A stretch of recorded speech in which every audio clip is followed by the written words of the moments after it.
Sports. If you have not followed his Triple H Horse Racing podcast, you're missing out. It's one of the best podcasts in the country.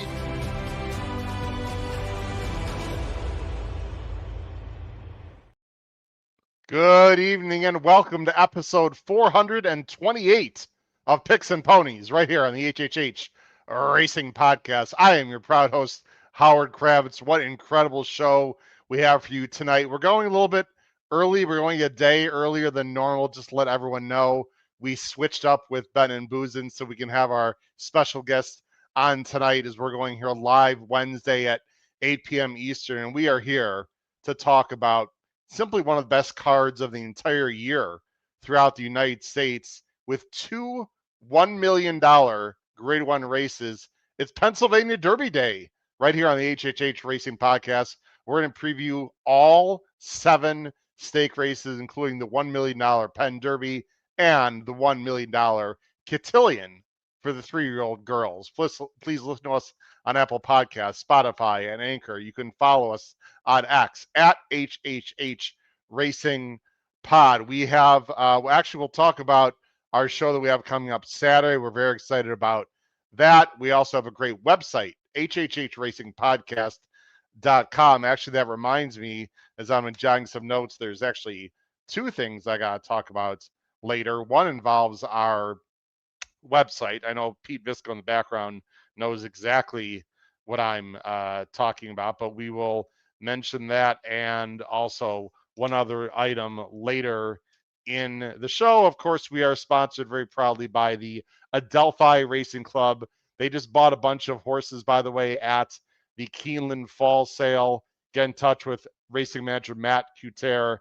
Their website, you can see it on the bottom of the screen, adelphiracing.com, or email Matt at adelphiracing.com. All right, let me bring on first my 2 trusty co-hosts, and then I'll bring on our special guest for tonight. First, from the East Coast of Maryland, still maybe a little bit hungover, celebrating his cousin Nick's victory last weekend at Delaware that gave yours truly and a bunch of other people in our group a nice little pick 5, Mr. Pete Visco, and from the Commonwealth of Massachusetts and the Saratoga Special, and one of his best horse racing friends' tracks. I think Paul knows what I'm talking about at Parks this weekend. Mr. Paul Halloran. Gentlemen, big day at Parks. How you guys doing? What's up, fellas? Paul, what's going on, my friends? Oh, not much. Getting ready. We're in a good time of year right now. Pete, real quick, talk about cousin Nick and your win on Sunday, real quick, and then we'll get into our guest and talk about Parks. Yeah, my cousin Nick, who was a guest on the show maybe last year. I don't remember when it was. His horse that he owns a piece of, Optical Bijou, came down to Delaware to run. So it's only like an hour and 15 away from me. So I went up, and he ran a beautiful race, had a perfect trip, sitting off, closed nicely against what looked like the really tough horse who was going to be really strong on the lead. Passed it. We went crazy. It was honestly, in all my years of racing, it was the first time I was in the winner's circle after a race. Oh, really? Congratulations. Yeah, I never went in before. So that was awesome. It was fun. I actually, my friend was taking pictures of the live feed, and in one of the pictures, there we go.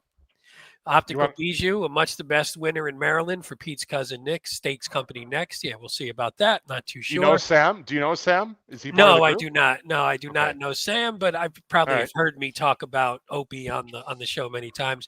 But on the feed, there was me taking a selfie of myself with the horse. So that was very interesting. So yeah, it was a great day. Congrats to Nick and his partners, and it was really fun, and we were going crazy. I couldn't get too drunk though, like you said, because I had to drive home. So well, yeah, we don't. It would have been more fun if I had a hotel. Then we could have got a little looser. Yeah, that's true. Paul, I thought it was about 1 to 2 that Pete at some point has been in the winner's circle, just when no one was there. Like he snuck in the winner's circle. I was in the at Gulfstream. Actually, my wife and I took pictures at the Gulfstream winner's circle alone at night when there was like 4 people at the track watching simulcast racing. So there we go. With a horse, how's that? It was my first time with a horse in the winner's circle. Very cool, very exciting. All right, guys, we have a lot to talk about tonight. Let's bring our special guest.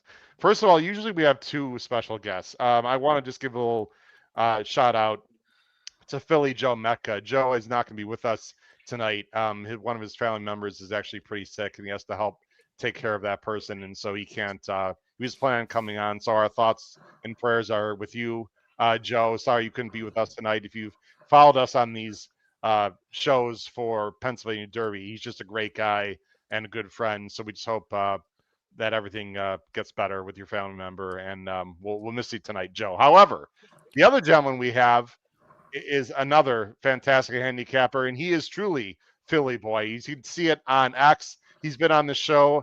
I don't know. This might be our third or fourth year he's been on for the Penn Derby, and you are best to listen to this guy because he's got a lot of inside intel that none of the three of us have. Let's bring him on right now from Philadelphia, Mr.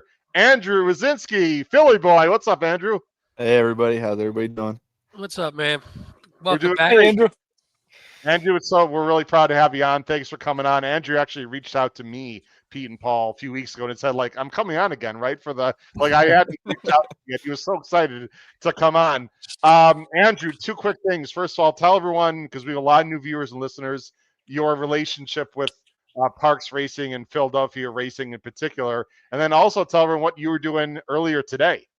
Yeah, so I started at Parks when I was a kid, going there with the family, but eventually when I got to about 18, I went and became a jockey agent there for about like a handful of months. Nothing crazy, didn't last too long, but then built connections and just kept in touch, and I've done some early, pre-race shows with Chris Griffin back when he was there as a track announcer, and I've hot walked at Delaware Park. I've been around the way of horse racing, and I just like to pick winners, and this is usually the day I tend to do that. So yeah, I remember specifically 2 years ago now, he picked Scaramouche at like 6-1 in the 3-year-old, the Gallant Bob, I think, right? The 3-year-old I believe sprint so. race Yeah, from like the 12 hole or something. Unbelievable. With Johnny Maybe V.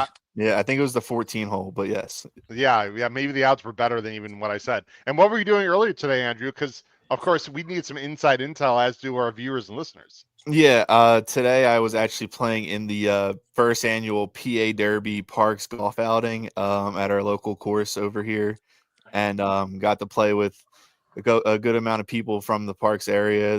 Guys like Scott Lake, Frankie Pennington, Abner Adorno was out there, Butch Reed was out there. There's a good amount of people, and it was a good time. And I actually got to play with in my group. Ben Dunn, who has his, I believe, second ever starter as a trainer in the Greenwood Cup, which is the first race we'll be going over. And hopefully things go good for that one. Exciting. I'm sure you asked him some questions and you can tell us nothing or everything that he said. That's completely up to you. I'm sure the trainer wouldn't mind. But guys, again, we're here. We're going to start right now. There are 7 races to go through. First 2, gentlemen, as I've told you through emails, very quickly, the first 2. And then the Philly 5 is what they call it.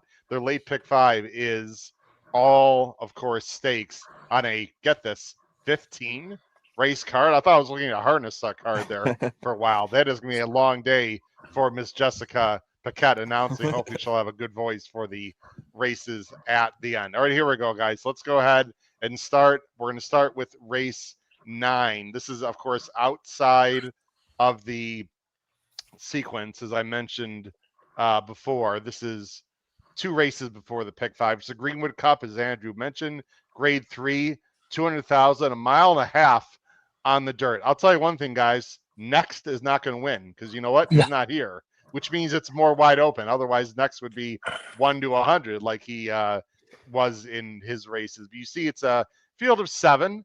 The favorite is the number 4, No Bien Ni Mal, who won on the last race of the day. I know that because I was on the plane when I was at Saratoga last month. Yeah, I made sure it was last month, about a month ago. Paul Lobo and Joel Rosario. Let's see where we're going to go, guys, in the first stake race of the day. Again, very quickly, guys, we'll just talk about our top picks. I'm going 4-1-5, Pete 4-1-2, Paul 1-4-5, and Andrew, who's going to be first, 2-6-1. Oh, look at the trainer. Mr. Dunn. I wonder if you got some intel on this 5-to-1 shot, double your money, Andrew. Not so much intel, but I did know that this horse was going to be pointed here about probably like a month or so ago, right around that August 19th race, and they really want to have this horse run as long as possible. He said he prefers this horse to go to 2 miles or even further than that. This horse just wants to keep going. Wow. And yeah, with those recent buyers compete in this field, I mean, it's gonna be a long shot, but 5-to-1 morning line shows that this horse has a shot.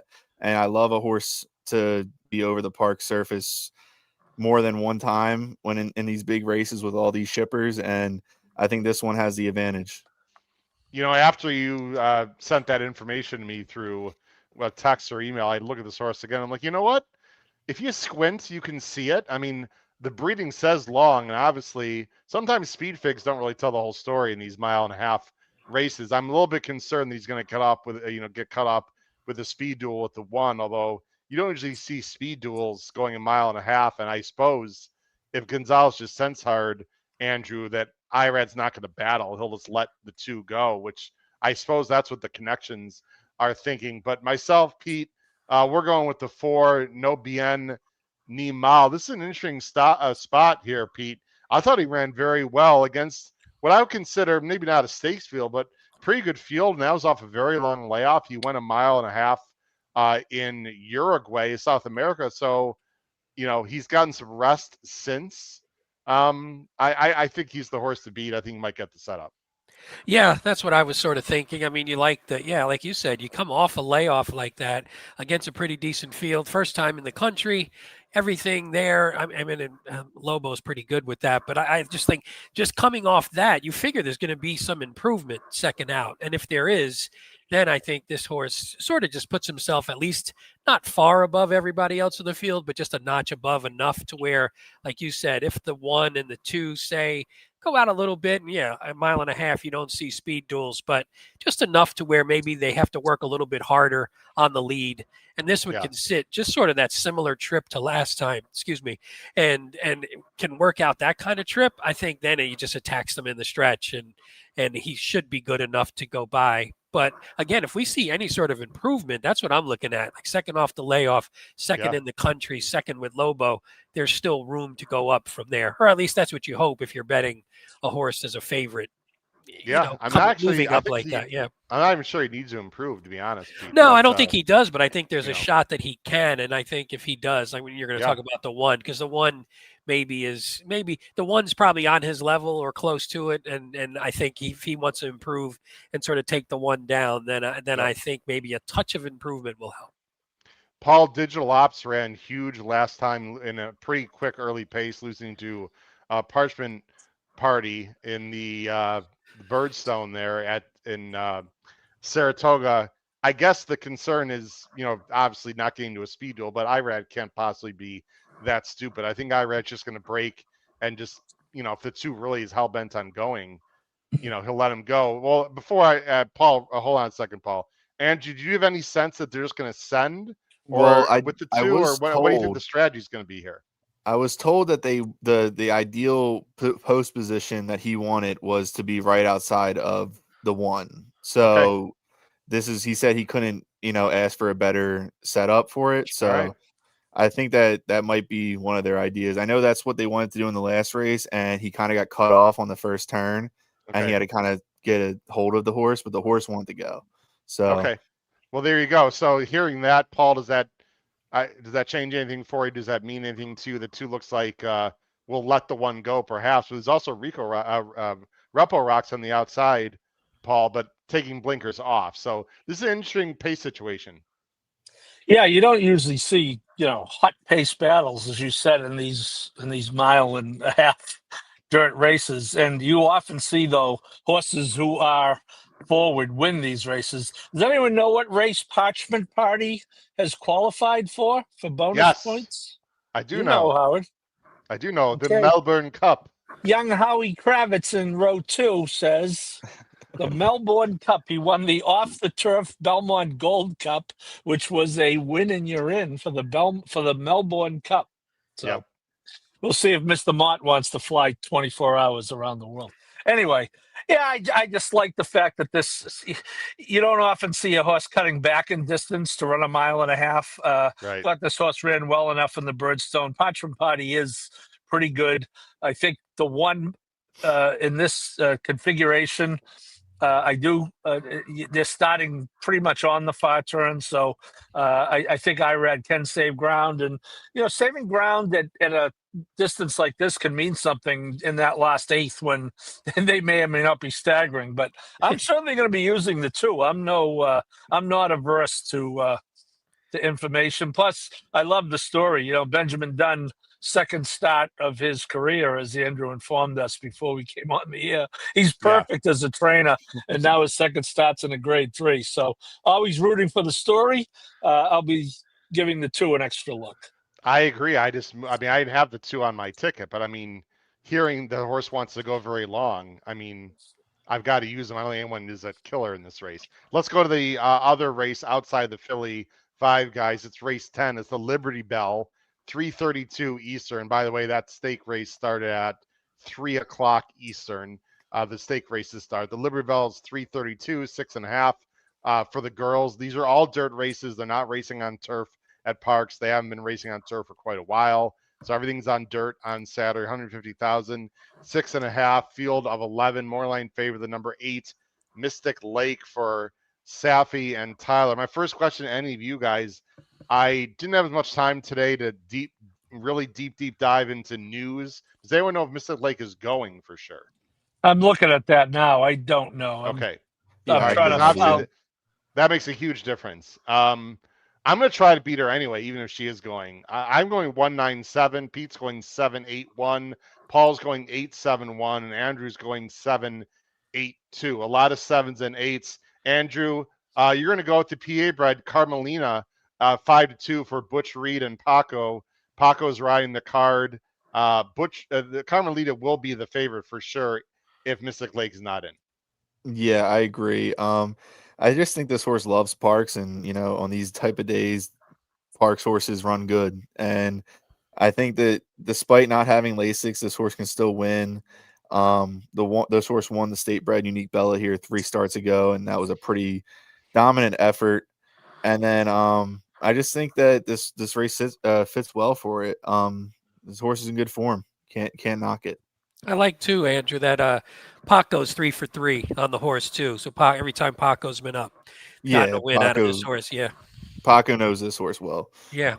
Small concern for me, Andrew, and look, I'm using her. Obviously, I've got her in 3rd. There seems to be quite a bit of speed in here, even if Mystic Lake is not in. Is Carmelita looks like she's better maybe on the lead? Could she sit off and win? Because last time she got a dream. She got a dream trip last time. She likes to stalk, but she definitely likes to be on the lead more than anything else. But I don't mind it. She has been able to close before. Even back at like Presque Isle last year, she came off the pace and just missed. I think if she's in contention, she'll fight. Yeah, no, she's definitely live. There's no doubt about it. Paul, or Pete, do you want to add anything, Pete, to Carmelina? No, I'm in agreement with everything Andrew said. I like the horse for course angle, and I like the Paco angle too, just as sort of basic stuff that puts this horse right there. And again, even if Mystic Lake goes, I think Mystic Lake can be on the lead, but I like Carmelina sort of sitting right off. Yeah, I wish Carmelita was outside of Mystic Lake. Yeah, that would have been ideal. That would be but ideal. Either way, Paul, any intel, and then talk about Mystic Lake quickly. Yeah, I'm still looking. I don't have any, and I don't. I just checked to see if I had. I would have texted Safi Joseph. I don't have his number. This horse is good. 10 for 19 in good form. The race at Gulfstream is the Princess Rooney, which is a grade 3. If I had a guess, I'd be guessing that the horse would be staying in Florida. Although actually not staying. The horse has been training at Paul, Saratoga. Here's a comment. Sean O'Neill said, I heard Mystic Lake is running at Parks. I assume Oh, good. Safi, not All right, Sadie's good. other three. I assume that Safi's Yeah. other three will be in the Princess Rooney at Gulfstream. Thank you, Okay, Sean. so good. Appreciate it. Thank you, Sean. I love Yeah, our so I, viewers. yeah, I think we're all Baba fans. I'm a big Baba fan, and Baba is not in the form that she once was, but that was a pretty convincing win on the Charlestown Classic card the night before the Travers. So yeah, I just think I think being outside the 7 is probably preferable because you guys talked about the 7 and what the 7 will want to do most likely with Paco. But so I'd certainly rather be just outside than just inside. So I think those two are very logical, and I threw in the one interesting Linda Rice owned and trained horse running in this race. By the way, real Guy- quick, Howard, I forgot to mention it last race. Safi in stakes races at Parks is 0 for 17. Just wanted to mention it. And only 4 for 17 in the money. So his horses that weren't even hitting the board. Yeah. He I does have see a Andrew PA shaking. Derby though. Does have a PA Derby. Yeah. Yeah. Andrew's like, ooh, I like hearing that, Zach. Guys, here's my opinion. I have strong opinions on this horse. I think she's very mercurial. I think she needs the lead, and if she doesn't get the lead, she's not nearly as good. I bet her at Charlestown, guys, and I loved her because I was against Vava and some others. She completely walked the dog. That's a weird track. Everyone's going to see the 95 and say, ooh, and I don't like her at all in this spot. I hope Carmelita goes. I think there's other speed. I think she's overrated. I know she's won 1.3 million. I just look at all the blue coated figs, guys. I don't think this is gonna be a slow pace. I'm gonna try to beat her. I could be wrong. We'll see. I don't like Mystic Lake in this spot. I really like the 1 year, guys. I'm gonna be putting a win bet on all class here for sure. I think this horse is really going number 1, is really going in the right direction. I think I love Carmouche at this track. I think she sits a great trip. She's been pointed to this spot. Linda obviously knows what she's doing here, and the numbers basically fit. And I'm going to get a little bit of a price. So if I think the 7 and 8 are going to battle a little bit, and I think the 1's going to sit a garden trip here, I have no issues with the distance. I really have no issues at all, other than the surface. I'm assuming she's going to handle it. I like all class here. Pete and Paul, you like her a little bit. You've got her 3rd. Andrew's going to go against this one, but I think she's definitely the alternative for me here.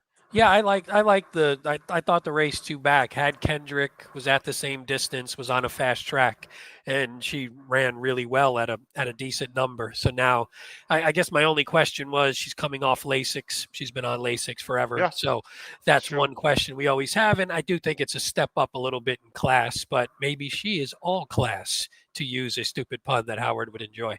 But there you go. I did enjoy that. I figured you might, but yeah, I like her. I just you wonder if she classes up, and I think the key would be, she should sit a really nice trip right behind the 7 and the 8. So if she's good enough, she should get the trip to make it happen. Andrew, the Lasix thing is something I will readily admit I don't look at a lot. Maybe it's a handicapping fault of mine. I know Pete looks at it quite a bit. How much do you take that into consideration? Number 1. Number 2, Linda knows that all class is not going to have Lasix. So to me, she could say, well, I don't know how the horse is going to react. But if Linda really believes that all class, the number 1, is adverse to Lasix, she wouldn't send her there, right? Or am I overreading that? It's not that. That's not why I didn't go with the horse, but I don't know exactly her numbers over the last 5 years at Parks, but I just know from recent memory and all that, she struggles here. So it's mostly that. I mean, she's 0 for 2 this year, but I remember recent years, like just watching her take a lot of money on a Monday or a Tuesday and run off the board. So it's just one of those angles I don't like with the shippers. So but those yeah, I do like how you're going. Those are obviously not with stake horses though. True, but what's the stat, Pete? Right? I know you're looking it up.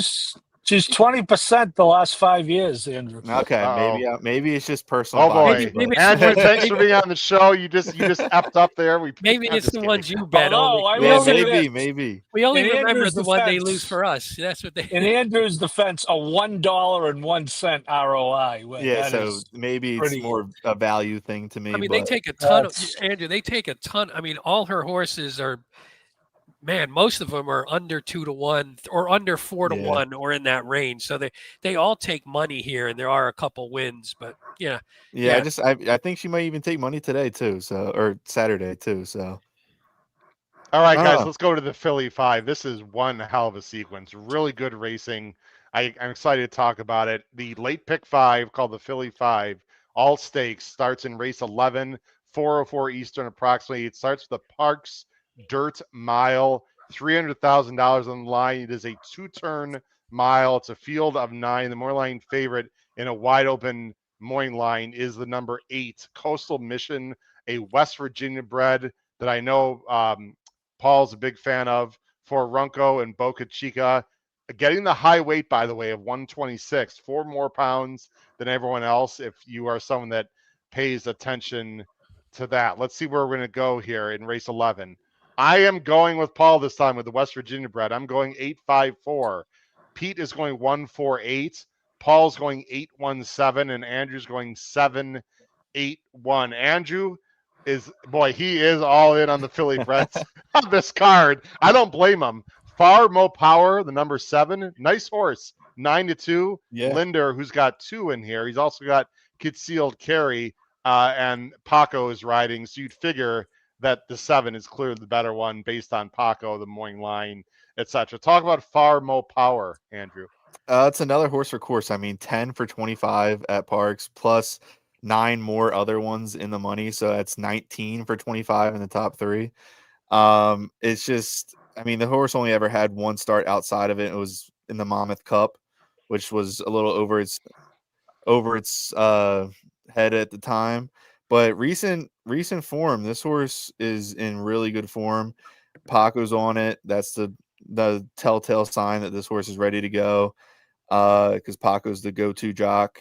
And I like the home field advantage here. I don't hate the 8 though. I just think that it might take a little money, and I mean, besides the speed angle coming from Aqueduct and all that, I don't know. I'd just rather go with the home team here with 7. That one's cross-ender too, Andrews. You know if it's running here or?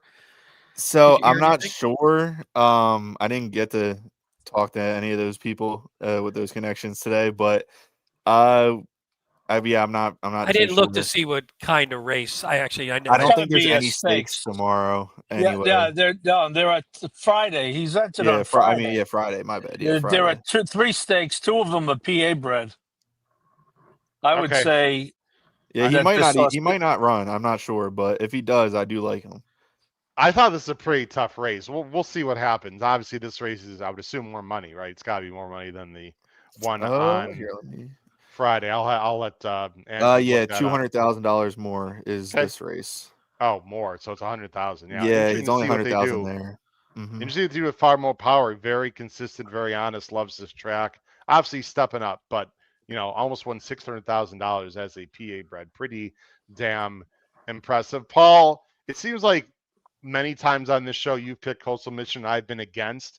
I'm going with him this time. I actually like a lot of things about Coastal Mission on Saturday, but I will let you talk about this West Virginia bred. I believe he is the all-time leading money earner for West Virginia breds, $1.15 million, coming off a layoff, which I actually like. Talk about that and this horse in general. Yeah, I'm not so sure. There was a horse I wrote a lot about named Muad'Dib who might have earned more. But anyway, this horse has not run with West Virginia breds in the last 2 years. So, I mean, Jeff Runco has really been aggressive with this horse. Ran terrific in this race last year in winning it. And this is, this race usually comes up pretty good. This if you're thinking of the Breeders' Cup Dirt Mile, this is a very logical last stop before, right? So again, he goes consistent, and he's running New York a lot. He won this race. He's run against the real big boys in the Charlestown Classic, the Salvatore Mile. He was 8-5 in this race last year. You might get better odds on him this year as the defending champ. So, I like Jeff Runco's horse a lot here. Here's what I like, Paul. Projected fast-paced, and he's the best closer. That means a lot to me. That doesn't mean he's going to win. He's got to work out a trip. That's not an end-all be-all, but I do like that. I always thought Paulie's a little bit better going one turn. I know he won this race last year. I don't know if you have an opinion on that. It looks like you're shaking your head with a possible yes. I'm just going to guess that he's cranked up, ready to go, and that won't matter. I wouldn't take him at like 2-1 though on a win. Then he's got to be, to me, 5-2 or 3-1. It's too competitive a race for me. Yeah, I would agree with that. Yeah, as far as a flex bet situation, Yeah. but I'm thinking, multis, certainly in the multis, Yep. he's a solid A. Soul of the Matter earned $2.3 million as a West Virginia bred. Soul of the Matter was a West Virginia bred? Yes. Wow. Won the Dubai World Cup, I believe, or second. Finished I second. think he was second. Finished second to someone. Yeah, I remember that race actually. Okay. Wow, I didn't know he was West Virginia. Pete, you're going with one of the speeds in Nelson Avenue. I gotta be honest, I didn't know what to do with him. If he wins, I would not be surprised. It's been on turf last 2 times, but certainly he's got some dirt numbers that are pretty good. Andrew's got him third. Paul's got him second. So maybe I'm wrong about this 6-year-old gelding for Mr. Abreu. Well, I don't like this race. I don't have a very strong opinion on this race. So you have to pick someone in the end. But yeah, my knock against Coastal Mission was maybe, he's 6 now, and I didn't like the fact that he lost as a beaten favorite in his first 2 starts this year, or his only 2 starts, I should say, this year. So I thought maybe at least he's a little vulnerable. And I thought this one, yeah, the last 2 were on the turf, but he ran pretty well. I mean, that was a decent field he lost to last time, Laganos, Ohana Honor. Those are pretty good horses. And 3 back, losing to Bishop's Bay, I thought, and beating Surface to Air, who Surface to Air has become sort of a monster now in the last couple. So, I mean, beating Surface to Air, losing to Bishop's Bay, who I think would be a pretty solid choice in this field. Yeah. At least that the dirt, I mean, my only question, the biggest question I had was a couple of his better races on the dirt were in the slop.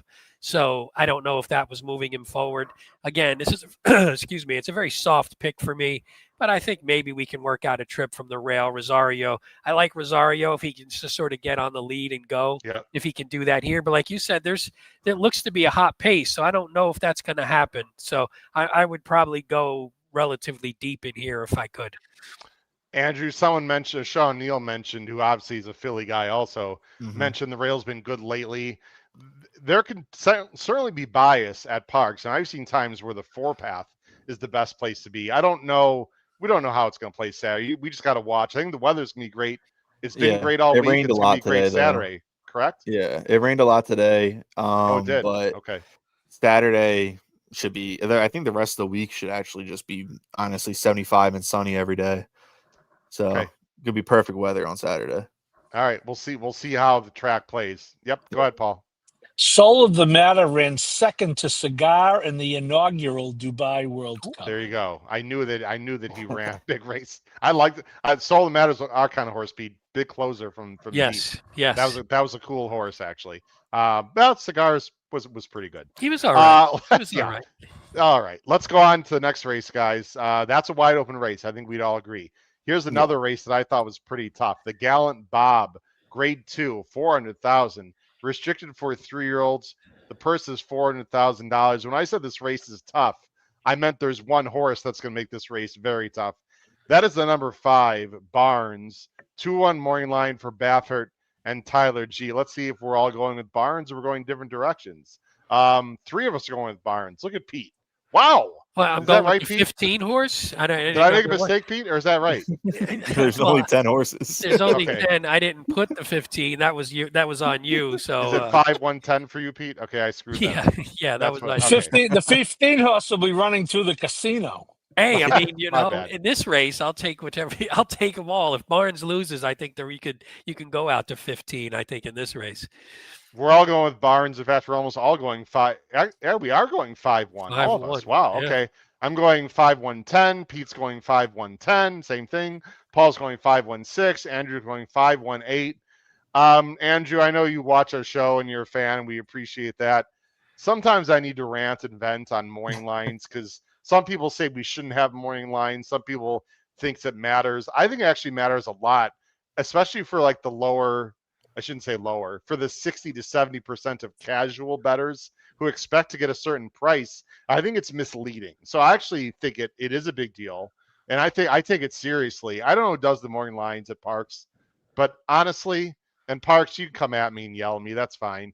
That is one of the most ridiculous morning lines I've ever seen. I mean, honestly, if anyone thinks Barnes is going to be greater than 6-5, they are absolutely crazy. I think he could be as low as like 3-5. I mean, 2-1 is a even if he's even money, Andrew. If he's even money and that someone said it at 2-1, that's still twice the price. So it's like, making a 6-1, 3-1, which I would say is not horrible, but still pretty bad. He's gonna be less than even money. This is just an awful morning line. And I'm sorry that people have to see it, to be very honest. In my opinion, maybe you guys disagree, but anyway, talk about Barnes, Andrew. He's gonna be very tough here. Oh no, I agree. I think this horse should have been like a 6-5 favorite on the morning line or somewhere around there. But I don't know how to do morning lines, so I leave it to whoever makes them and then just adjust. But yeah, there's nobody that's running 100 buyers here, and this horse has done it twice. And both times were not wins. So I think that this is a very not weak field. I think this field is good. I just think Barnes towers over it. I do like Retribution, and so does everybody else. Will be cool to see Kendrick to win a big race here. And I think Fire Pit can be a price underneath, but I think this all comes down to Barnes winning in hand. What's pretty clear to me, Andrew, is this is a prep for the Breeders' Cup Sprint. Oh yeah, and I really like what Bob is doing here. To be honest, he's going against other 3-year-olds. It's a quote unquote easier spot. He wants to cut this horse back. I think in terms of spotting a horse, I like it a lot. My only concern, Andrew, and it's not a big concern, but it is worth mentioning. He was at Santa Anita, then he traveled. I mean, it was a while between races. Just raced in a huge Jerkins. You know that he was pointing to that, and really ran his heart out and ran huge. Flew back to California for 2 works, and now is flying all the way back to the East Coast. For any horse, that's a lot to ask. I'm assuming Bob thinks he can handle that. I just think it's worth mentioning. Yeah, no, Bob does like to run at Parks with some of these big horses. He's won, I think he's the leading PA Derby trainer winner, with I think 4 or 5. So he definitely has ties here, and he definitely likes to come here. So I'm not surprised by the spot. Honestly, I'm kind of surprised it's not running in the PA Derby. To be honest. Yeah, I know. I think this horse wants shorter, but I was actually expecting it to be pointed somewhere that aggressive. So I think that this is a little bit easier. Definitely a prep. I think this horse should be ready to go. Well, we can have the Barnes conversation later. I actually talked about this horse a lot, Andrew, in the winter and early spring. And Pete and Paul can confirm from day one. I said this horse is not a 2-turn horse. He doesn't want to go long. I was against him when it was like, look, I'm wrong all the time, but I was spot on with this horse, as clearly they're turning him back. That's interesting. We'll talk about the Parks, the PENN Derby, which is, I'll tell you what, no easy race with a ton of speed. So maybe Bob saw that as like, no. Well, he also has. I mean, he maybe if he didn't have a horse and he's got one of the favorites in there, so he's already sending someone he thinks could probably win it. So might as well win both two states instead of one. He's not coming here to mess around, No, he's coming to go home with some trophies. Pete, how does Barnes lose? I mean, it's not like he's infallible. He has, he's only won 2 of 5, and he threw in a clunker in the Santa Anita Derby. But like I said, that was a mile and 1/8. There is other speed in here. Retribution should sit a nice trip, and I thought ran fine last time, but I have a feeling he's better on fast dirt, and I think he's going to sit a similar trip that All Class is going to sit in the sprint race that I like earlier. The problem with Retribution, he's just slow on figs, and he's going to need Barnes to regress, and he's going to need to step up. But I don't think Retribution's completely impossible here. No, I mean, I think if Barnes doesn't win this race, like Andrew was saying, this race, if you took Barnes out of it, this race, it's not a grade 2, but it would be a really super competitive and a good betting race. And I think that's the question. You need Barnes not to fire. And like you said, how does he lose? There is a lot of speed in here. So if Barnes goes and just sort of gets mixed up with a bunch of these other horses and just gets worn down a bit, then a horse like Retribution, who could sit right behind that fray, could maybe take it then. But I think I assume they would maybe sit off with Barnes and not fool around with getting mixed up with these other horses, maybe a little bit cheaper speed, maybe not try and do that and try and rate this horse a bit, especially if you're going to the sprint. I think I'm not sure he's like, he doesn't seem to me like sprint speed where he's going. If he went to the sprint, that he would be like the get on the lead and go completely. I feel like he might be better off if he could be just sit off. And I'm not talking like coming from deep, but if he could just sit off like he did back in the San Vicente going 7, something like that, where he's just a little more, hey, I don't need to just be on the engine. I can just sort of sit back a touch. Because he closed a little bit last time out, like you said. I think he just got beat by I think Patch Adams is just a better horse than he is. Go ahead, Andrew. I will say I really do like Tyler Gaffalione being on this horse. Tyler Gaffalione does tend to ride Parks pretty well from recent history. I think but he has been riding a lot of these like under the radar. Like he just rode a horse for Baffert out west for no reason, and it was like one of the better 2-year-olds that he has. And I think that it's starting to like see some signs that maybe he's going to Tyler with these good horses. And I like that he's getting this mount here and getting this shot here in this grade 2 and a kind of a weaker field for the Barnes competition. Interesting. Paul, I have to chuckle. I mean, Donut God's only twice the price as Barnes. I mean, what anyway, I'll try to get over it, Paul. Paul, what do you see or anything we haven't talked about? We haven't talked about that number 10, Neo Equus, who's 5-2, just a half tick above Barnes in the morning line. There I go again. You don't have that horse anywhere, Paul, but talk about it's just the layover to you, Paul. Well, just back to Barnes, I really think this is an experiment for Bob because this is conjecture. I think he's trying to figure out where to go with this horse vis-a-vis the sprint or maybe the dirt mile. Yeah. And Pete, you brought up a good point. You talked about not having sprint speed. I think that's the reason he's in this race, to see if he can be a little speedier at 6. How's he get beat? He got beat last time, Howard, because he was way too far behind in a 7-furlong race. And, Patch Adams, as Pete said, is a real good horse. But, and you brought up Howard running against straight 3-year-olds. There aren't. I'm not sure where the other options are. I mean, he could run in that ridiculous $300,000 race at Churchill for straight 3-year-olds on this weekend because we needed a third Derby at a route distance on dirt this weekend, just like we needed an enema. But I think this might be an experiment and decide where he's going to go. I think the horse is formidable. I actually liked him last time. And he didn't run badly. He just got beat by a better horse. But I'm just disappointed to learn. I saw the line. I thought I was going to be able to bet him a 2-1. And Uncle Howard, as usual, ruined my day and said I'm not going to get 2-1. Well, I mean, come on. To be honest, Matt Miller in the chat. 1-9. Matt Miller in the chat for you, Andrew. Great to have you here, and good for you that you aren't being shy with opinions. I see another guest appearance in the future. Ooh, hey, not just next year for these races. Hey, whoa, hello. You never know. I think maybe Matt has some inside intel on some thoughts I had that I shared with him, but I haven't shared with you yet, Andrew. We might have to talk about that. Well, we got to see what people think of Andrew in the chat. I mean, do you like this guy? Should we have him on or does he seem like a knucklehead? I mean, let's just be honest here. Let's see here. Save the Clock Tower. Gaff was on a Bob conditioned horse called Boy. There you go. Yeah. Watch this guy win at the Breeders' Cup over here. How about our viewers and listeners? Are they sharp, Andrew? That's who you were talking about, correct? Yeah. That's the one I saw. Yep. There you go. Okay, let's see here. I'm just looking at some other things here. All right, you made Chris Couples laugh, Paul, with the enema comments, I'm assuming. So, all right, there you go. By the way, the pocket horse is very fast in that Barnes race early.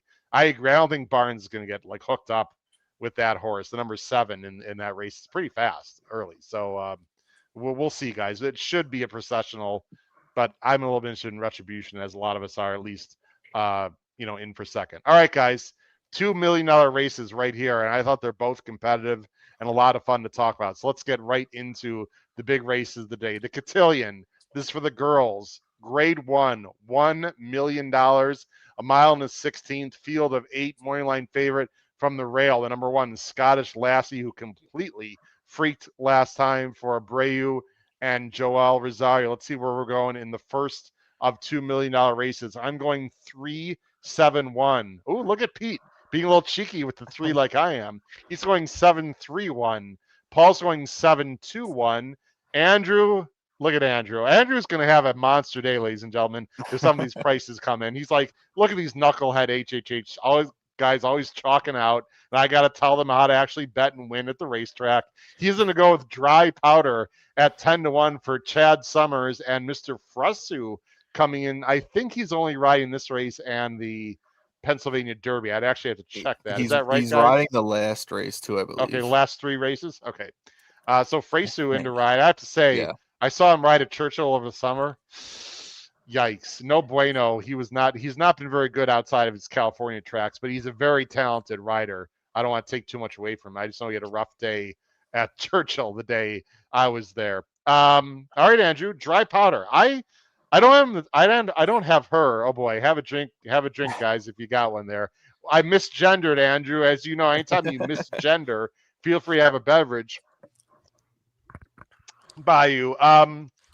I don't have her in the top 3, Andrew, but I watched her replay. I thought I was pretty impressed, and I'm guessing I'm not a thoroughgraph guy, Andrew, but if I was, I would assume that number's going to come back pretty good. She was pretty wide on the first turn, a little bit wide into the second turn. Granted, a much, much weaker field, but she's on the come here, 10-1 morning line against a field of fillies that are a bit inconsistent. Yeah, I was on track for that, Catherine Sophia. I was there. And I was telling my buddies, I was like, when a horse won, I liked the horse going into it. I bet the horse that day.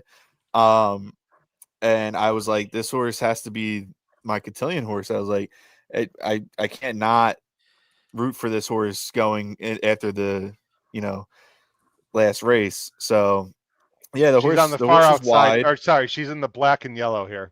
Go ahead, Andrew. Yes. She was on the far outside, and Saya's got a good trip. After being wide on the first turn, he kind of settled in and made what he can do with it, and she responded well. And she did. The horse that finished second in this race is also in the race we're watching, is also in the cotillion.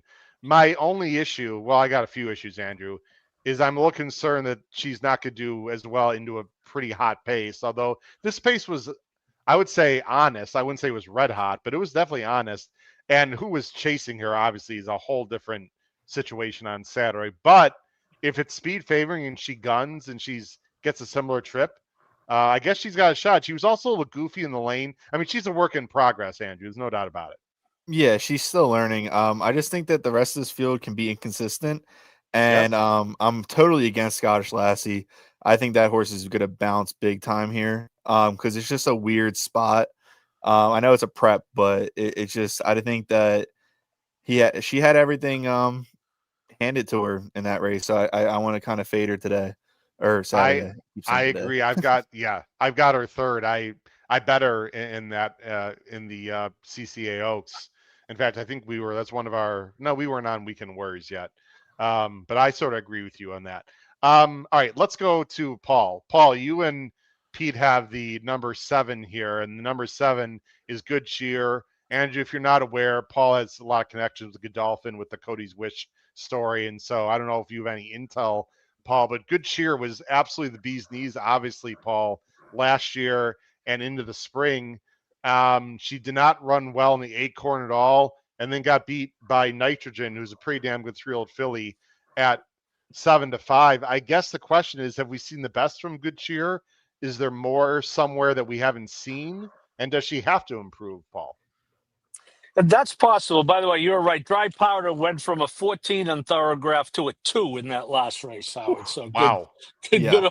That's quite a move. And I'm not a Thoroughgraph guy either, but that's quite a move for one race. She was a $525,000 purchase by Gunrunner. So I mean, she was bought for some money. Let me push back on Andrew. So you just mentioned that Scottish Lassie will bounce. I think I'm going to know the answer, but I got to ask you as the host, why won't Dry Powder bounce then? It's because we all know how hard it is to win first time over the park surface, and to do it that well, I think that is just going to help her improve, and she's still obviously learning. So, yeah. And the gun runners, I hear, get better and better as they race. Hashtag Sierra. Hashtag about 50,000 other unbelievable gun runners, right? I mean, her workout tab since has been really strong too. So no doubt. I'm using dry powder for sure. That's a good cheer, Paul.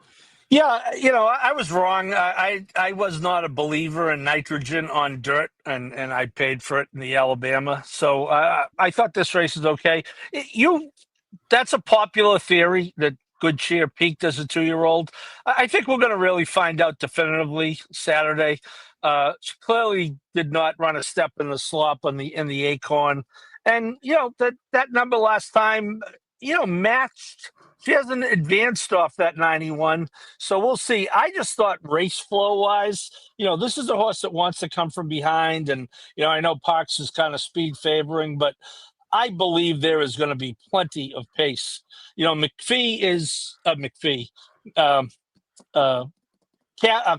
horse, LaCara, is going to the lead, according to what he said. You're showing LaCara here. I assume this is the Alabama where nitrogen just hooks her, and again, Good Cheer is not going to run by nitrogen here, but Scottish Lassie, I think, is a very interesting horse. We try not to get into telling people where they should run their horses, but boy, wouldn't we have loved to see this horse in this race, right? This is the Alabama you're showing. Oh no, you're showing Wouldn't we have loved to see Scottish Lassie in that race? That one, yeah. Oh yeah, but again, that's their business. I do think Abreu, I believe, has said he's not thrilled with the rail between the layoff off the huge number. I agree with Andrew. I think this is, well, we all agree. None of us picked her. I think this is a spot where you're trying to beat her. She is going to take money.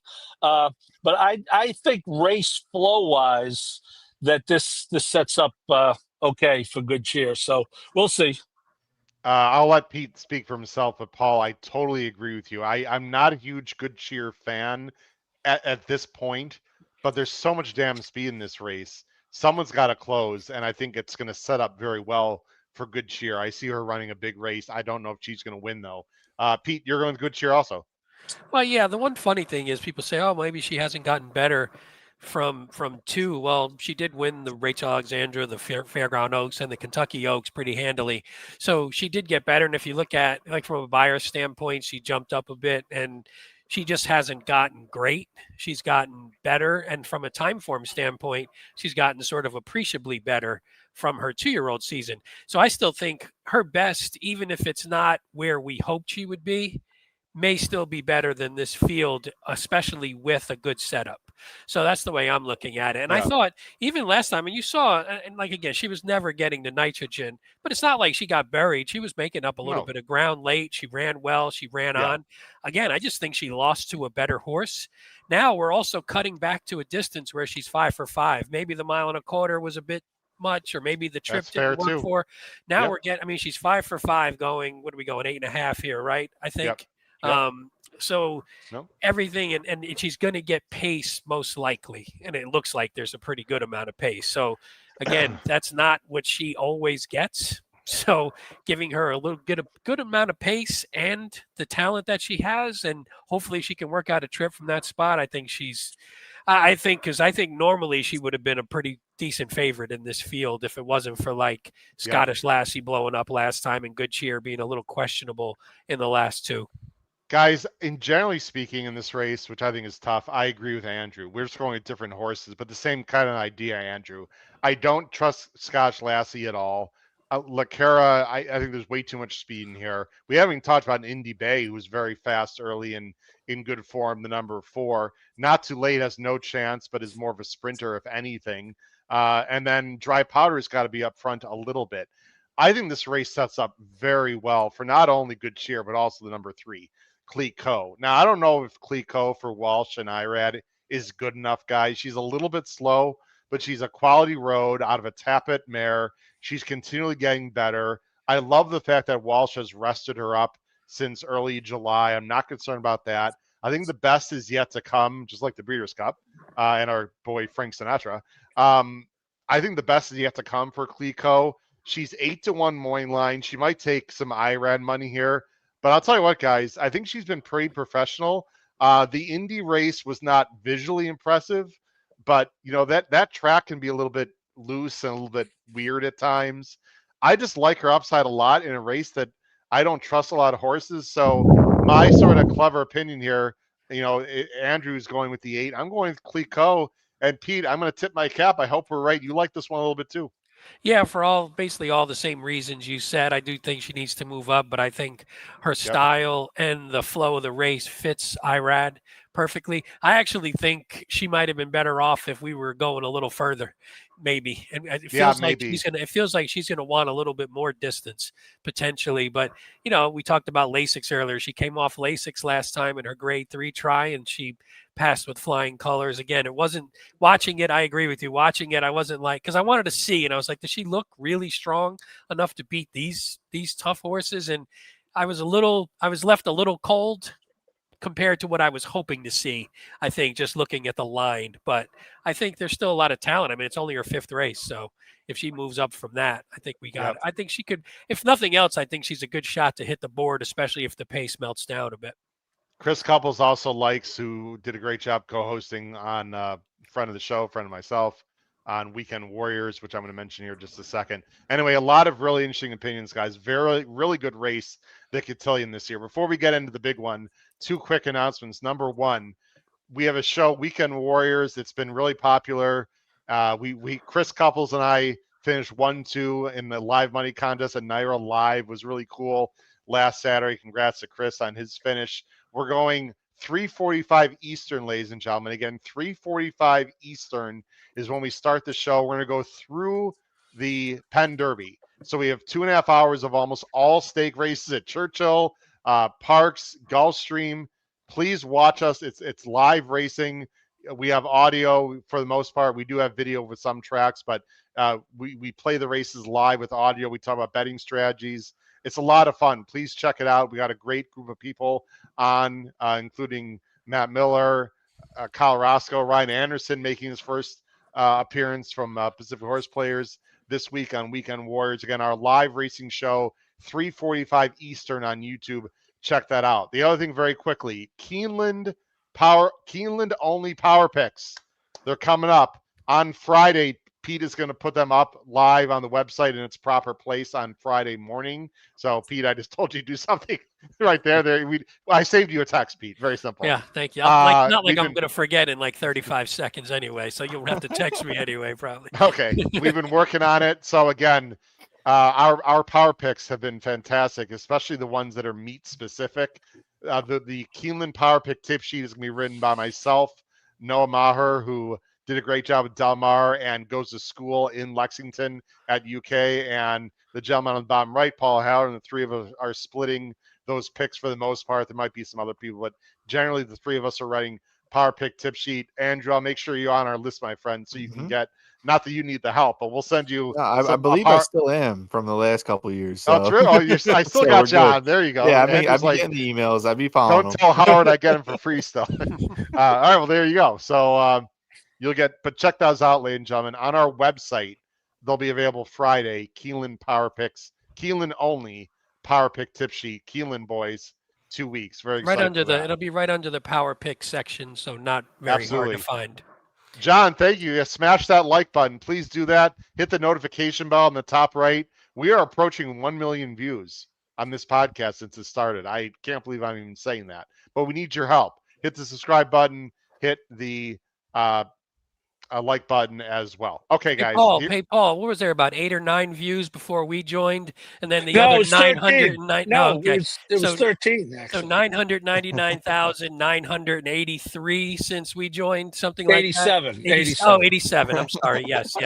My math is a little off. Just wanted to mention that. Not that we take credit for anything. Yes, slight exaggeration, but obviously Pete and Paul have been a huge addition to this show. But that is Paul watching replays 999,000 times. So, but that's okay. It still counts, Paul. It still counts for us. It's all good. All right, guys, here we go. Correct.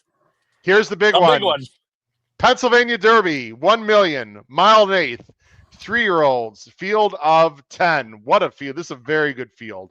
Baeza's the 2-1 Moorline favorite. Goal-oriented second choice for Bob and Irad at 5-2. Baeza, of course, is Sheriffs and Barrios. A few quick things. Of course, last year we saw Seize the Gray beat Stronghold. And when you think about that race compared to this race, it's not even close. I just want to say something real quick, guys.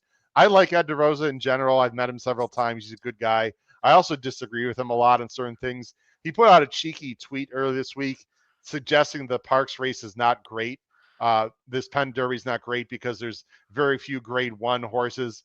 You know what? It's because frickin' a horse called Sovereignty won all the grade 1s, and journalism. Those are two really, really good. I know, Paul. It was, to me, it's a silly post. This is one of the best Penn Derbies I think we've seen, Andrew, in a long time. That's without the 2 best 3-year-olds in theory. There's a lot of 100 buyer horses. There's upside horses. This is just a really, really good rendition. So I'm really curious to hear what people have to say. Let's see what we're doing here, guys, in the Penn Derby right now. Race 14. I am going 9. I need to scroll this. My bad. Let me scroll this so we can see it on his scroll. There we go. I am going 9-8-4. Pete's going 9-8-7. Paul's going 3-9-1 with Magnitude. And Andrew is going 9-4-8. A lot of Gosker on here. What do you like about Gosker, Andrew? I've got him on top. So does Pete. And so do you. Yeah. So Gosker owes me some money. That's all I gotta say. And I had him on top in the Preakness. It was my top pick in the Preakness at 15-1. I mean, I had the exactest sure, but I would have won a lot of money if that horse would have won that day. And just getting nailed at the wire, and then same thing at Haskell Day, getting beat the same exact way by journalism. Well, last time I checked, there's no journalism today, so I think today's the day where Saez just goes and gets the trip that this horse needs and this horse wants, and it's his race to lose, in my opinion. Wow. Where do you think he's going to be early on? I think, honestly, it's tough because like there is a couple cheap speeds in here, but I think Magnitude's definitely going to be forwardly placed. So I think the trip's going to be more like the Haskell, and instead of getting ran down by a horse that's going to follow his lead, I think that he's going to be the only one coming. Maybe Baeza, but like I don't know. I just think that Gosker owes me some money, and I think today or Saturday he's going to pay it. So. Me too, Andrew. I picked him on top in both of those two on our shows, and he gave us a nice run. But it's let's see if we can get him across the wire first one of these freaking races. Hopefully. Go ahead, Pete. You got him on top I mean, I agree with everything Andrew said. I also like that we got that recent work. So this horse is coming in sharp. He's got some nice works on the tab. I just think he's good, and I think he just got overshadowed a bit where. I think people almost understated his last 2 races because it was like, oh, well, he wasn't really going to beat journalism anyway. And he just it was almost like people talked about him like he just inherited second against a bunch of other bums. Whereas I thought he ran winning races. He just lost to a better horse, and that better horse isn't here. So, and I think we're talking his 6th start, so he could definitely still keep improving. I just think there's a lot to like, and if he runs that same, I agree with Andrew too I like the Haskell trip. There's a plenty of speed in here if he can just sit sort of that 4th, 5th spot, pounce when they get to the lane, and I think this time he pulls away and there's nobody good enough to run him down. Hopefully, my only concern is Parks. You want to be a little more forward, and it's not easy to close. Not that he has to be a dead closer, but he's sort of grindy, Andrew and Pete. And I'm not sure that Parks is a grindy kind of track. You know what I mean, Andrew? Like, that's my only concern. I could be wrong. He's never been over this surface. I don't know if he fits the surface, but I've got him on top too. So I'm not talking on both sides. I mean, I could see that, but Pimlico and Monmouth are kind of similar in my opinion. The whole Mid-Atlantic is kind of similar. Okay. And I just think, like I said, like the horses that he was beating, even though he lost, were kind of the same level as this field, and both those trips were winning trips, and they just got beat. Yeah. I know everyone's shocked I didn't pick Baeza, by the way. I would have picked Baeza, guys, but I have 2 concerns. One is the sheriffs had mentioned earlier in a DRF article that that he said that Parks, you want to be up close, and it feels like they want to get him up close.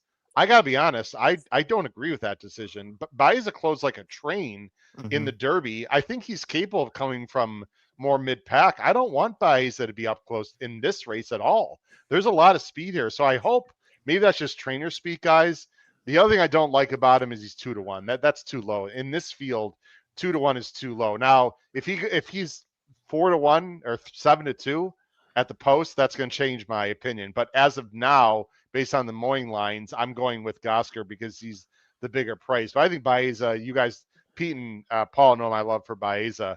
I just don't like 2-1 here, and I also don't like the fact that he might be up closer than I want him to be. I actually would prefer him to launch from a lot further back in this race. Andrew, you're shaking your head. You agree with that?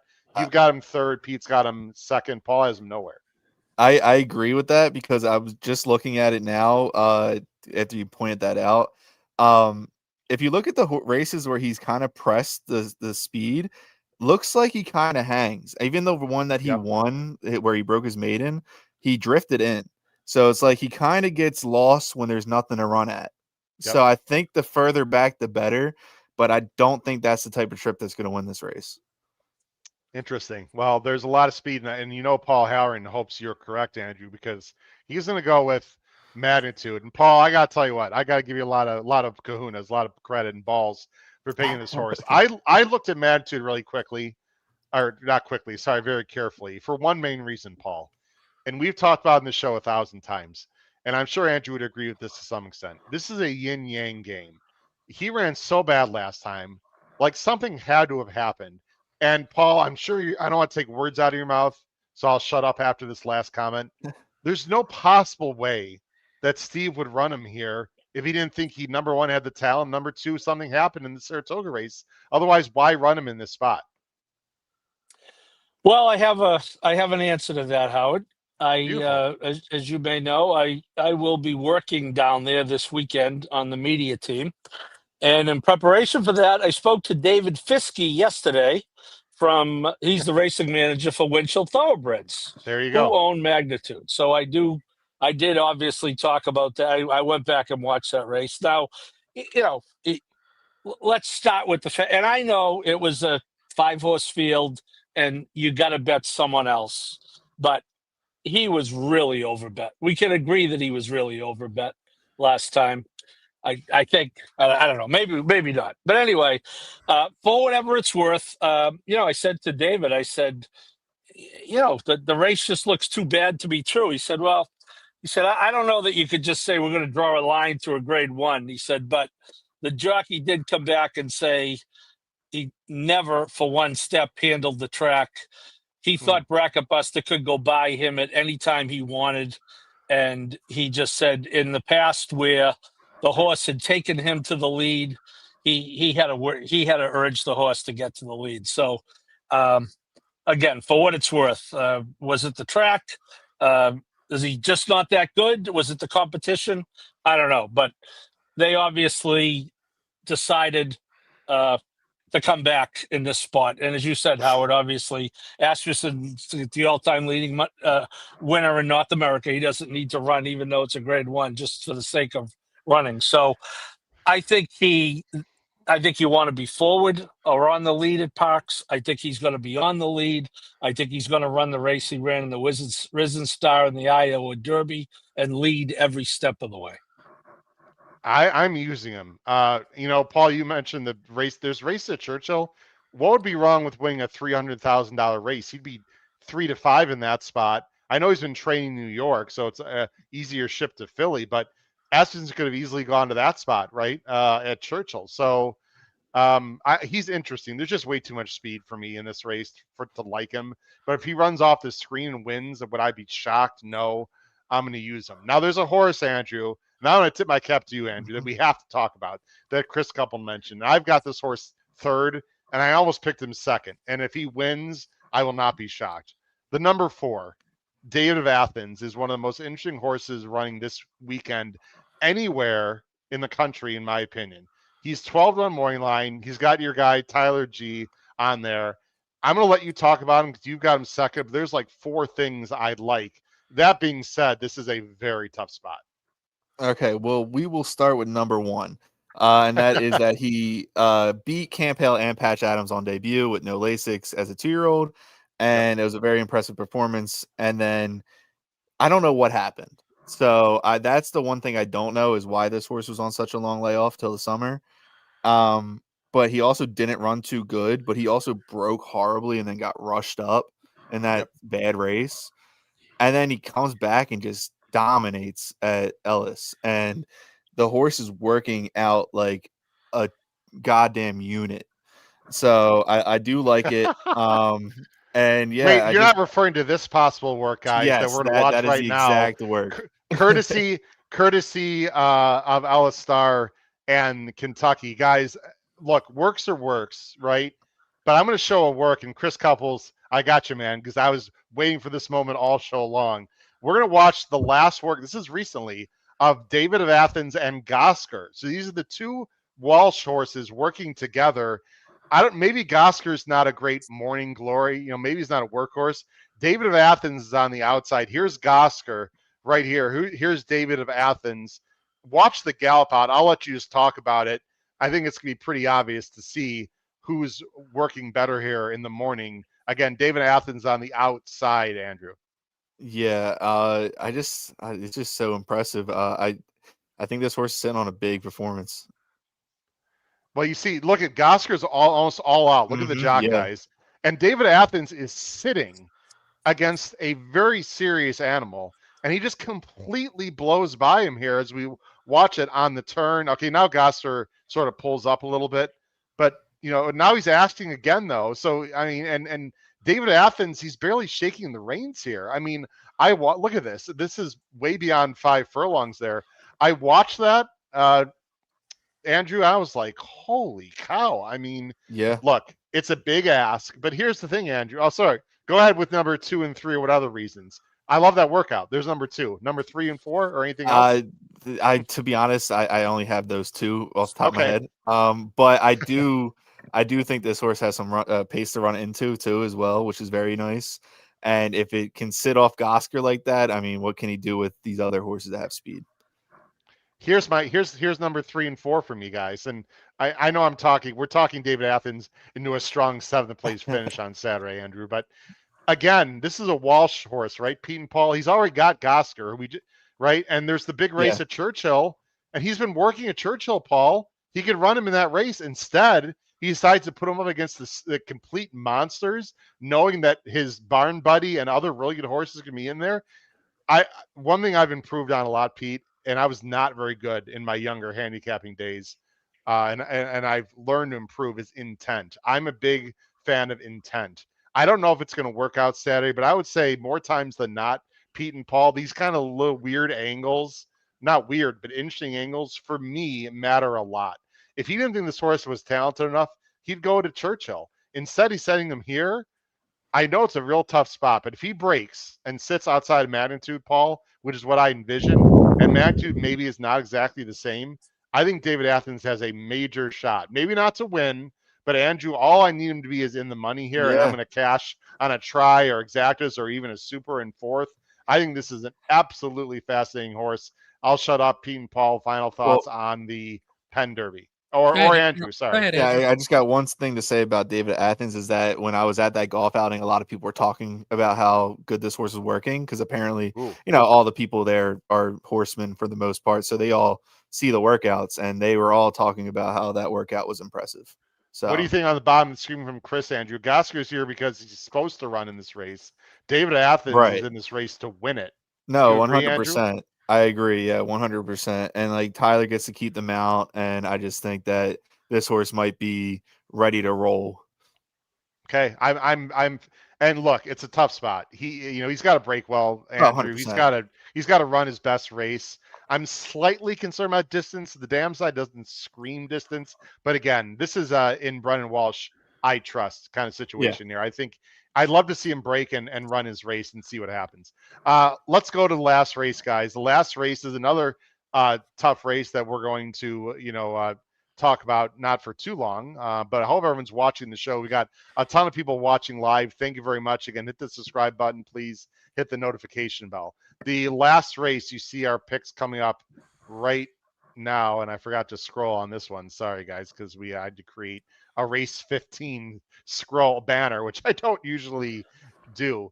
The last race is a sprint, and I know, Ant, you've got a strong opinion here, as does Pete, I believe. It is the Parks Sprint right there, 6:30 Eastern, 150,000, 6.5. Older males. Moreline favorite is on the outside part of the race, the number 11, Damon's Mound, Florida bred Mott and Saez. Our picks are on the bottom. I'm going to go with Damon's Mound. I'm going 11-4-9. Pete is going 9-8-1. Paul's going 11-1-9. Andrew's going 9-4-8. Andrew, I know you're a big fan of Bucarino, who absolutely loves Parks. Yeah, this horse is one of my favorite local horses, even though it's a Florida bred, but runs in the Mid-Atlantic often. And, Freddie Velasquez is one of the, all-time trainers at Parks over the decades that he's been training here. And I just think this is a good spot for the horse. Horse is training really well, coming in to this race off a win. The horse is in good form. Not as good as it was towards the end of, this time last year. But I mean, this horse ran third in the Gallant Bob as a 3-year-old, and we liked it that day last year when we talked about this or the Gallant Bob last year.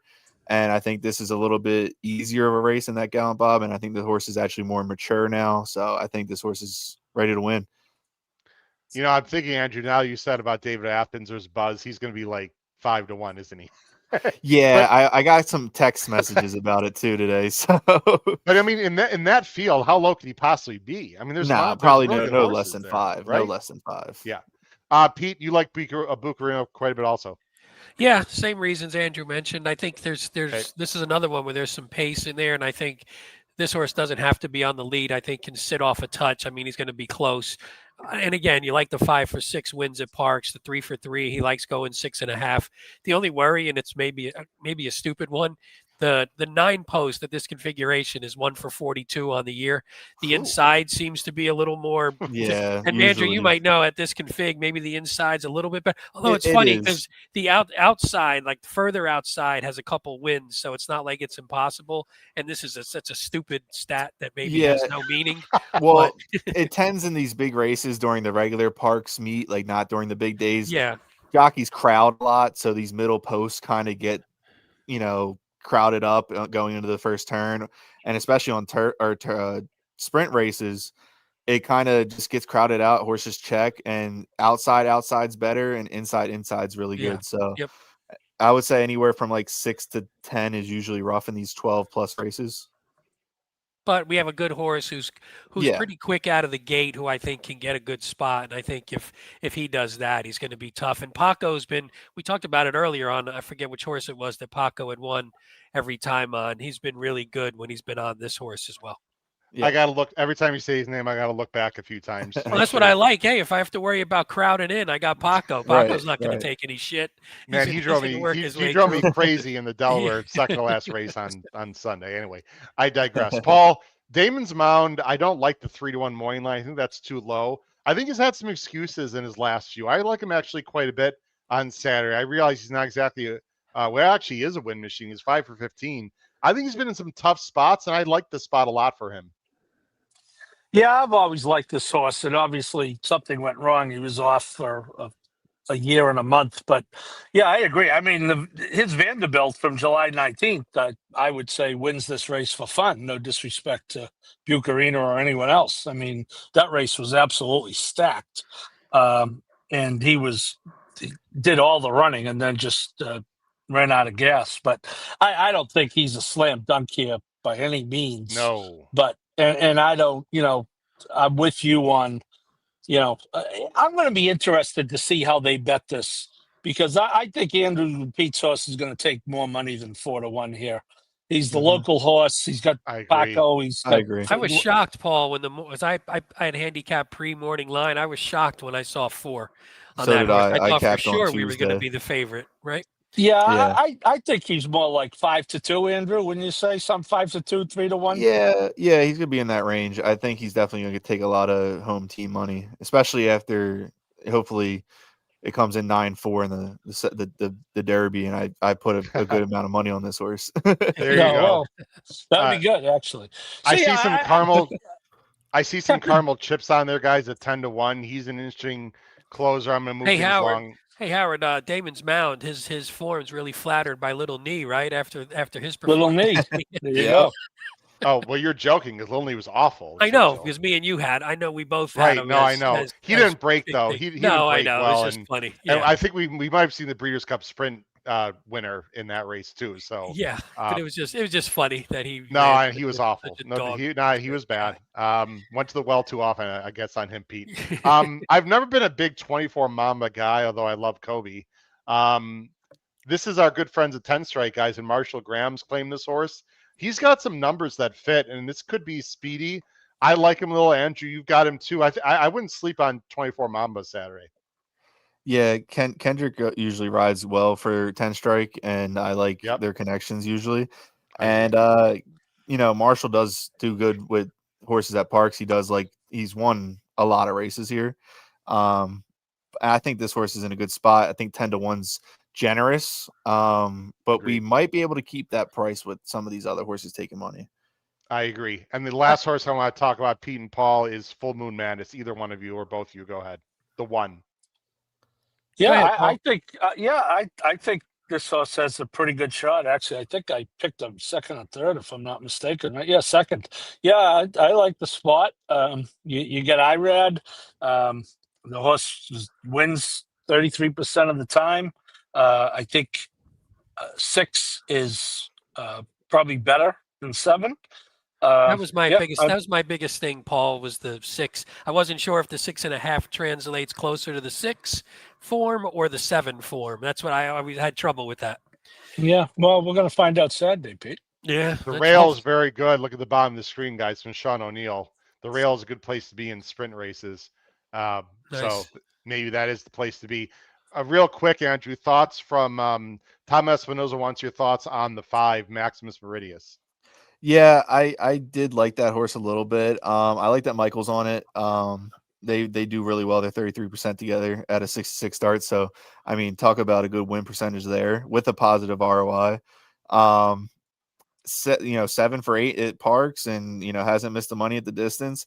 I just think there's a couple other horses that are a little bit better, and I definitely like this horse underneath. He's working great. It looks like it's just there's a lot of speed in here, which I know you. That horse will take some money. That horse will take some money. You glossed over Caramel Chip a little bit, but I thought that was one that could be coming late if we get the pace up front. If we don't get the pace, I think he's going to be stuck. Yeah, I feel like he's regressed though, Andrew. I feel like he's regressed since last year. But he's run all blue. He's been running against a lot of blue coated races. So if we can get a little red coated here, if we have to use the time form terminology, then maybe he'll be coming late at a pretty decent price.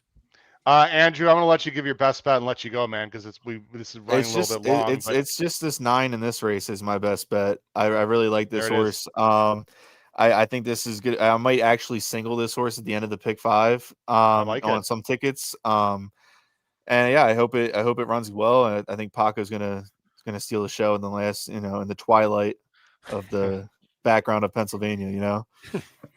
Absolutely. Andrew, I'm going to put you on screen solo and let you have any final comments. We really appreciate you. If you'd like to see more of Andrew, let me know through email or in the chat. I always love talking to him, Pete and Paul. He just knows his stuff and gives us great intel. So I'm going to go only Philly Boy on the screen. Any final thoughts for everyone listening, watching on a big day Saturday at Parks?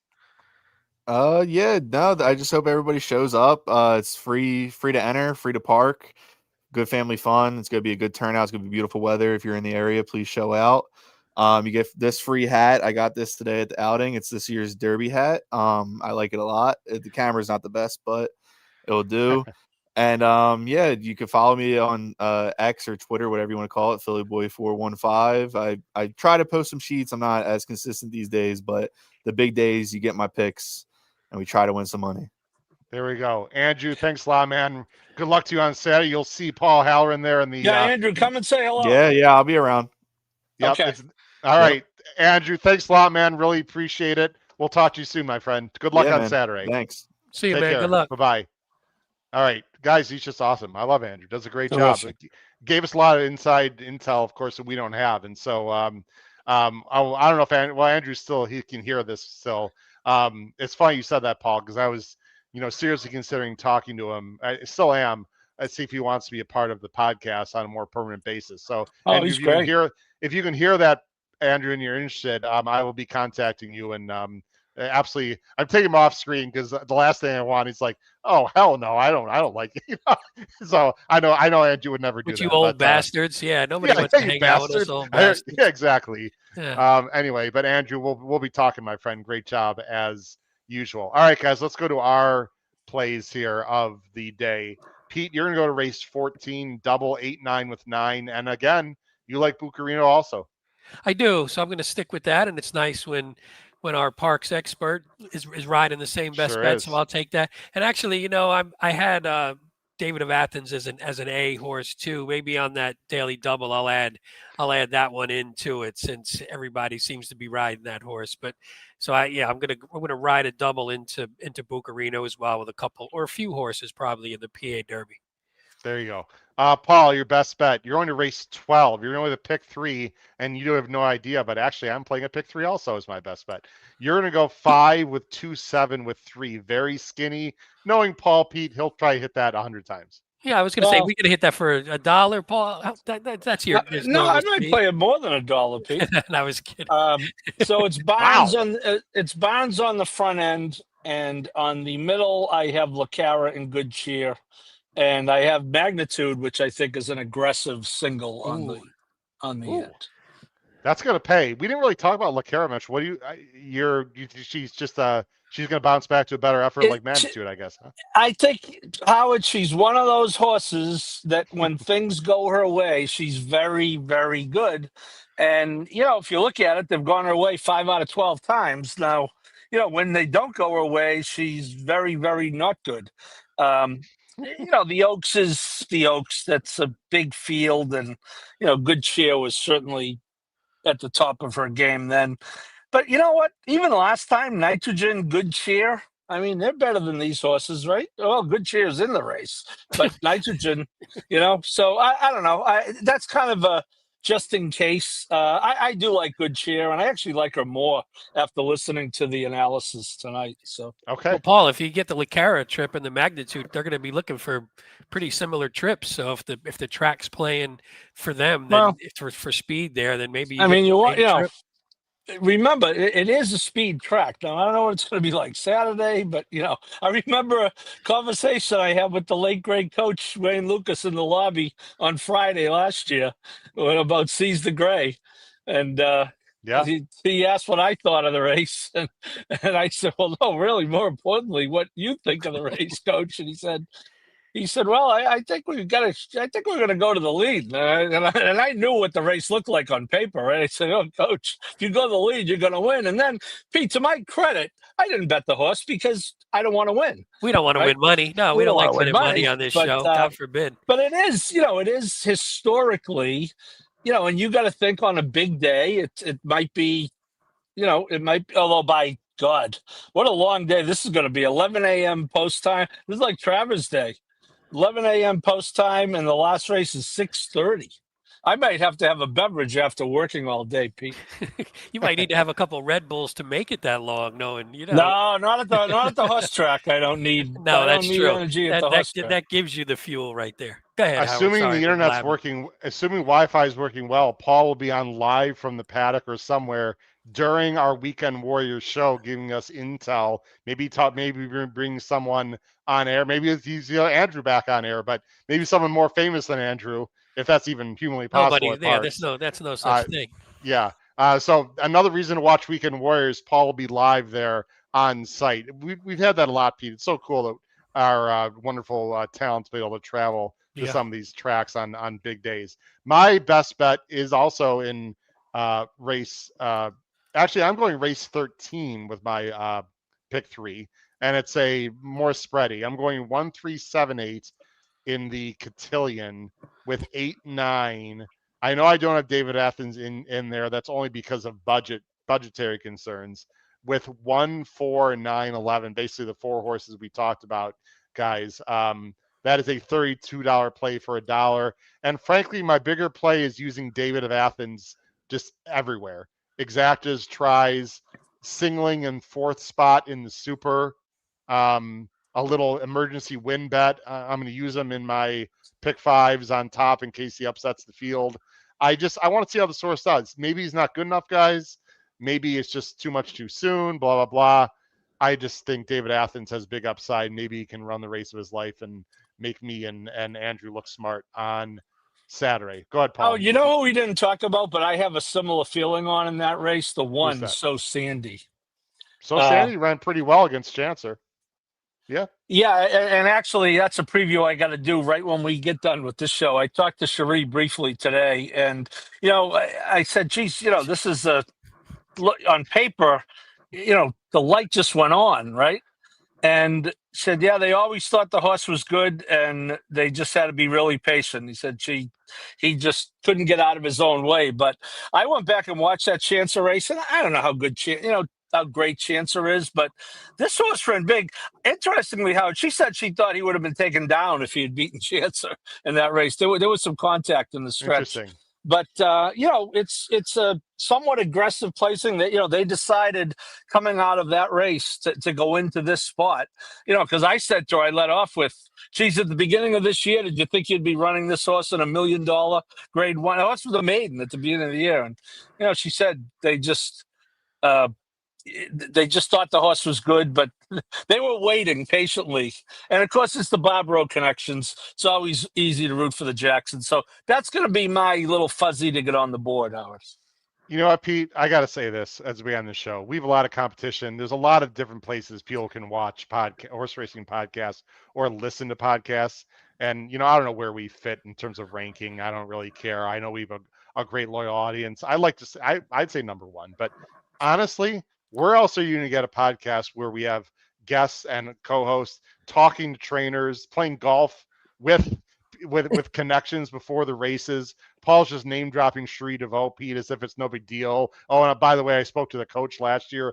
I mean, I love the fact that we give people inside intel. You can do whatever you want with it, ladies and gentlemen. But if you are a fan of the HHH Racing Podcast, which obviously, if you're listening or watching, you are, please spread the word.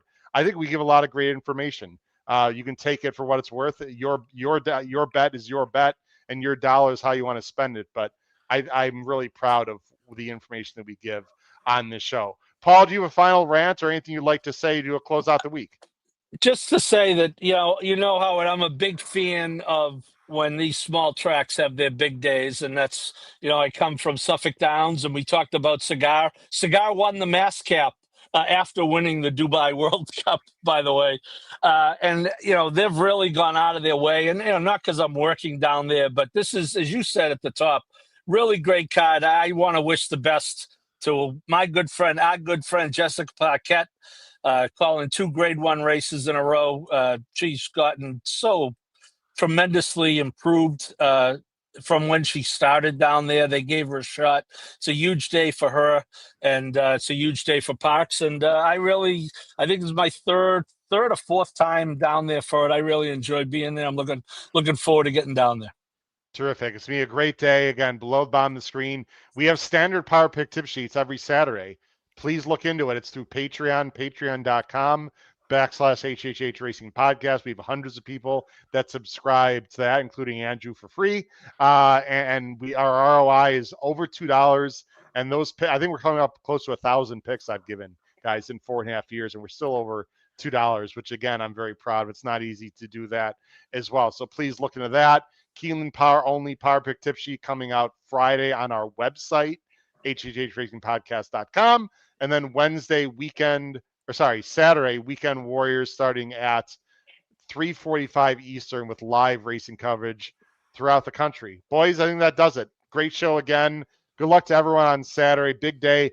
Tomorrow, 7:30 Eastern, Bet and Boozin, covering a bunch of really good stake races at Gulfstream this Saturday, including that Princess Rooney, which is a win and you're in, I believe, guys, for the Breeders' Cup. At least it has been for the last several years. So watch them tomorrow night, Thursday night, Bet and Boozin, 7:30. For my co-host, Pete Visco, Paul Howard, and this has been your host, Howard Kravitz, episode 428 of Picks and Ponies. Ladies and gentlemen, crush your bets on Penn Derby Day at Parks this Saturday. Take care, everyone. Have a great night. Bye-bye.